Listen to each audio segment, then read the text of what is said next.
नमस्कार दोस्तों।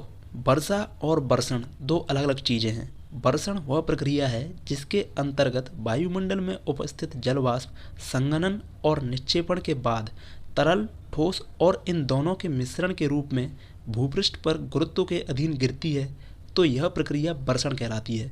और बरसण के अंतर्गत चार प्रक्रियाएं शामिल होती हैं: वर्षा, बर्फबारी, ओलापात और सहिमवृष्टि। तो सबसे पहले बात करते हैं वर्षा की। वर्षा बरसण के अंतर्गत वह परिघटना है जिसमें वायुमंडलीय जल वाष्प संघनन के बाद जल की बूंदों के रूप में भूपृष्ठ पर गिरती है। और यह वर्षा तीन प्रकार की होती है: संवहनीय वर्षा, पर्वतीय वर्षा और चक्रवाती वर्षा। बरसण के अंतर्गत दूसरी प्रक्रिया होती है बर्फबारी। जब आरोहण के उपरांत संतृप्त होने के बाद आर्द्र वायु का तापमान 0 डिग्री या 0 डिग्री से नीचे पहुंच जाता है, तब संघनन की जगह निक्षेपण या ऊर्ध्वपातन की क्रिया होती है। तब जलवाष्प जल की बूंदों के बजाय बर्फ कणों के रूप में प्राप्त होती है, जो रुई की तरह मुलायम होती हैं। और जब गुरुत्व के अधीन यह भूपृष्ठ पर गिरती है, तब यह प्रक्रिया बर्फबारी कहलाती है। इस प्रकार हम कह सकते हैं कि बर्फबारी श्वेत रंग के अपारदर्शी बर्फ कणों के भूपृष्ठ पर आने की प्रक्रिया है। लेकिन हमें ध्यान रखना चाहिए कि जब बर्फ कणों को भूपृष्ठ पर गिरने के क्रम में 300 मीटर से अधिक दूरी तय करनी पड़ती है, तब अधिक तापमान के कारण ये जल में परिवर्तित हो जाते हैं।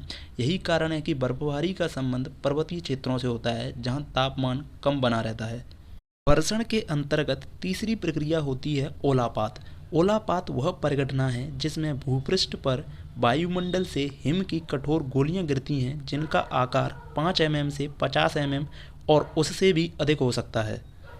तो जब वायुमंडल में संघनन के बाद जल की बूंदें भूपृष्ठ की ओर गिरती हैं और यदि ये वायुमंडल की ऐसी परत से गुजरती हैं जहां तापमान 0 डिग्री या 0 डिग्री से कम होता है, तो ये बूंदें हिम में बदल जाती हैं और हिम की इन कठोर गोलियों को ही ओला कहते हैं। किंतु इन ओलों का आकार अधिकतम 5 mm तक होता है। लेकिन विशेष परिस्थितियों में जब वायु का ऊपरमुखी प्रवाह अत्यधिक तीव्र होता है, तब संघनन के उपरांत भूपृष्ठ की ओर गिरने वाली जल की बूंदें पुनः वायुमंडल में उछाल दी जाती हैं। और यदि ये ऐसी ऊंचाई पर पहुंच जाएं जहां तापमान 0 डिग्री या उससे कम हो, तब ये बर्फ की कठोर गोली में परिवर्तित हो जाती हैं।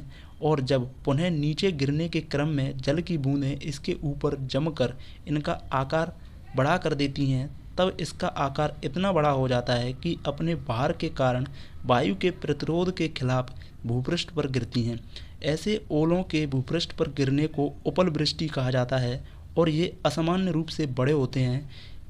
इनसे बड़े पैमाने पर खड़ी फसलों, वनस्पतियों, परिसंपत्तियों और मानव जीवन को क्षति पहुंच सकती है।